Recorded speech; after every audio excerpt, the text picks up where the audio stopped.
ایران نے یہ دھمکی اپنے ہمسایوں کو دی ہے کہ اگر ایران کے کسی بھی نیبر نے ایران کے دشمن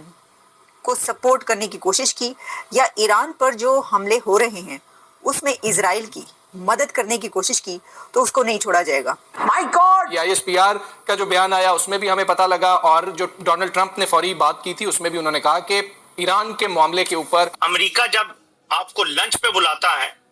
تو ڈیمانڈ رکھتا ہے سامنے۔ کیا بات کر رہے ہیں؟ ایران اسرائیل جنگ میں جیسے جیسے شدت آتی جا رہی ہے ویسے ویسے خطے میں بھی صورتحال تیزی کے ساتھ تبدیل ہو رہی ہے۔ توبہ توبہ! اس وقت امریکہ میں 5 روزہ دورے پہ ہیں اور یہ ملاقات بہت امپورٹنٹ ہے۔ کیوں امپورٹنٹ ہے یہ سمجھیے گا کہ ہم نے 2000 کے قریب جنگ شروع کی امریکہ کے کہنے پر، افغانستان پہ 25 سال گزر گئے ہیں، اس کے اثرات محسوس کر رہے ہیں ہم۔ ابھی اسرائیل ایران جنگ کے اندر جو اپنا کردار ادا کریں گے امریکہ کے کہنے کے اوپر، اس کے اثرات اگلے 50-100 سالوں تک پاکستان پہ۔ اسرائیل کے ساتھ ان کے کیسے تعلقات رہے ہیں، کب انہوں نے ان کو ریکگنائز کیا اور کب انہوں نے ان کے ساتھ تعلقات بنائے؟ اور سماچار آتا ہے آج، وہ پہلا سماچار یہ آتا ہے کہ جو 3-4 بیس بچے ہوئے ہیں پاکستان کے، تو بلوچستان میں 2 بیس، یعنی ایک پاسنی اور دوسرا کوئٹہ کا سمنگلی، یہ 2 بیس جو ہیں یہ لیز پر دے دیے ہیں۔ ایسے وقت میں جب پاکستان کے بارڈرز پہ ایک بہت بڑی جنگ چھڑ رہی ہے جس کے لیے کہا جا رہا ہے کہ اب سیز فائر نہیں ہوگا، اصل مشن ہم حاصل کریں گے اس جنگ سے۔ توبہ استغفار! توبہ توبہ توبہ! خدا مجھے معاف کرے۔ پاکستان سے ایران کی جھڑپ بھی ہو چکی ہے، اور پاکستان سے ایران کی جو جھڑپ ہوئی تھی وہ تو ایران نے حملہ کیا تھا پاکستان پہ، پھر پاکستان نے بھی ایران پر حملہ کیا تھا۔ جو سٹیٹمنٹس وہ تو یہ بھی آتی رہتی نہیں بہن بھائی سوری بھائی بھائی۔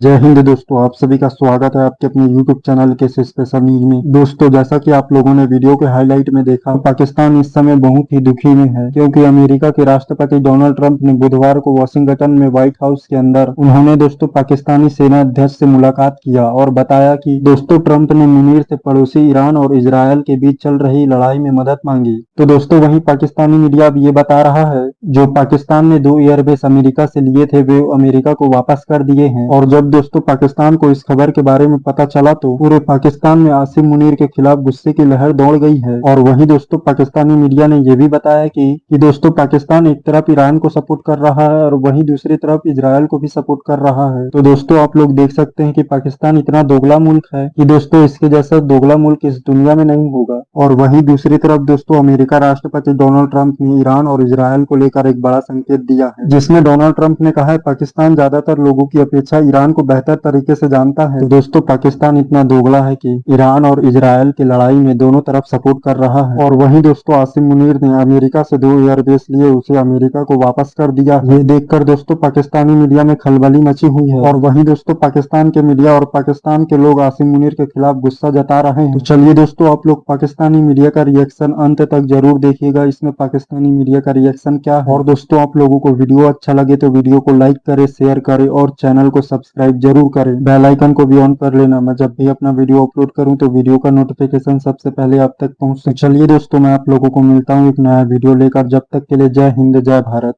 ایران نے ایک دھمکی دے دی ہے، ایران نے وارن کیا ہے اپنے نیبرز کو، ایران نے یہ دھمکی اپنے ہمسایوں کو دی ہے کہ اگر ایران کے کسی بھی نیبر نے ایران کے دشمن کو سپورٹ کرنے کی کوشش کی یا ایران پر جو حملے ہو رہے ہیں اس میں اسرائیل کی مدد کرنے کی کوشش کی تو اس کو نہیں چھوڑا جائے گا،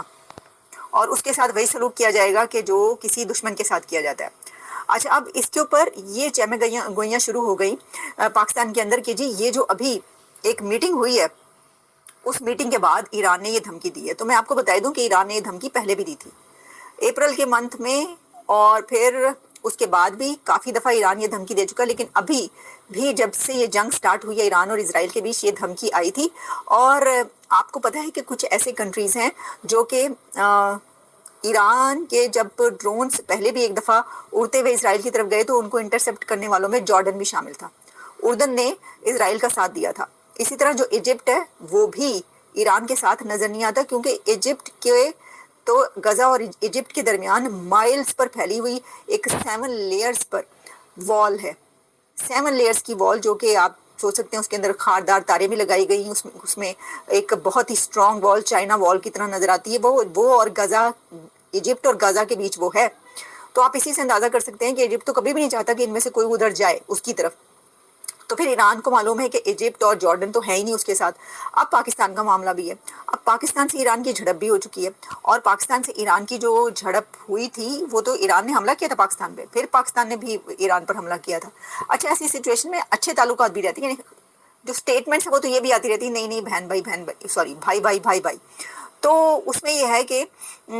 اب یہ جو ہے آپ کو پتہ ہے کہ فیلڈ مارشل کی ملاقات ہوئی ہے پریزیڈنٹ ٹرمپ کے ساتھ، تو اس کے اندر سبھی یہ کہنا شروع ہو گئے کہ بھئی یہ تو کہیں ایران کے خلاف تو نہیں جا رہے، تو پھر ایران کی یہ دھمکی جو ہے کہ اپنے تمام نیبرز کو اس نے دھمکی دی ہے کہ بھائی میرے خلاف اگر کوئی میرے دشمنوں کے ساتھ گیا تو جو نیبرز ہیں ان کو بھی نہیں چھوڑیں گے۔ تو دیکھیے یہ جو دھمکی ہے اس میں ہم اس کو کیسے لیں، تو ویسے تو کسی کنٹری کے کہنے پہ کہ تم کیونکہ میرے نیبر ہو اور میرے ہمسائے ہو تو تم میرے خلاف نہیں جا سکتے، تم میرے دشمن کے ساتھ نہیں جا سکتے، میرے ساتھ ہی تمہیں جانا ہے، ایسا کوئی زبردستی تو نہیں کروا سکتا۔ اسرائیل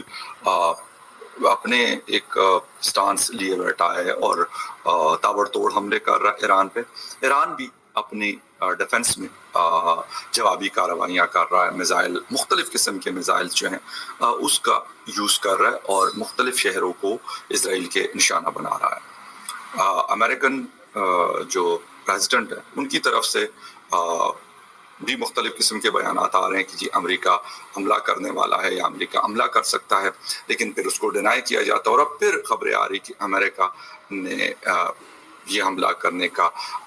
تہیہ کر رکھا ہے کہ شاید یہ حملہ وہ کریں گے، یعنی وہ اسرائیل کے ساتھ اس جنگ میں شریک ہوں گے۔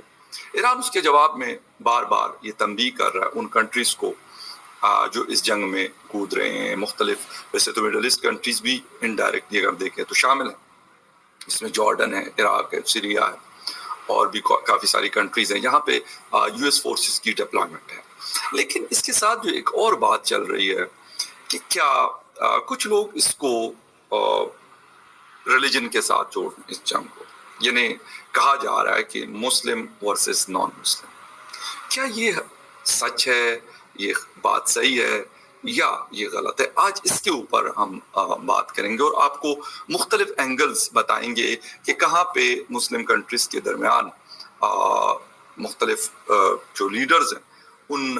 کی ایک دوسرے سے دوریاں ہیں اور ایک دوسرے کی بات نہیں سنتے، وہ ایران ہو، وہ ٹرکی ہو، سعودی عربیہ ہو، قطر ہو، جارڈن ہو، یا پھر اور کنٹریز ہو، اسرائیل کے ساتھ ان کے کیسے تعلقات رہے ہیں، کب انہوں نے ان کو ریکگنائز کیا اور کب انہوں نے ان کے ساتھ تعلقات بنائے اور کون سے لیڈرز نے وزٹ کیا۔ پاکستان کہاں پہ سٹینڈ کرتا ہے کہ پاکستان ایک بیانات کی حد تک تو ہم سنتے اور دیکھ رہے ہیں، لیکن فزیکلی کیا اس جنگ میں پاکستان کود سکتا ہے؟ اس کا بھی جواب کھوجنے کی کوشش کریں گے۔ لیکن اگر ہم اس کو شروع کریں فروری 1974 سے، جس وقت وہ IC یعنی جو ایک اسلامک کنٹریز کی ایک آرگنائزیشن ہے، تو اس کا جو دوسرا سربراہی اجلاس تھا وہ لاہور میں ہوا۔ اچھا، اس وقت سعودی عربیہ کے جو بادشاہ تھے فیصل بن عبدالعزیز السعود، وہ بھی موجود تھے اور اس کو لیڈ کرنے والے تھے پاکستان کے اس وقت کے پرائم منسٹر ذوالفقار علی بھٹو صاحب۔ انہوں نے کہا کہ ہم ایک غریب ملک ہیں اور ہمارے پاس وسائل لمیٹڈ ہیں، ہمارے پاس اتنے پیسے نہیں کہ معاشی اداروں کی تعمیر میں اپنا حصہ ڈال سکے، ہم اس صورت میں معاشی تعاون نہیں کر سکیں گے، یہ OIC میں انہوں نے کہا۔ ساتھ میں ان کا کہنا تھا لیکن اللہ کو گواہ بنا کر میں آپ سب کو یقین دلاتا ہوں کہ ہم اسلام کے لیے خون کا ایک قطرہ دینے سے دریغ نہیں کریں گے۔ پاکستان کے عوام اور پاکستان کے سپاہی اللہ کے سپاہی ہیں۔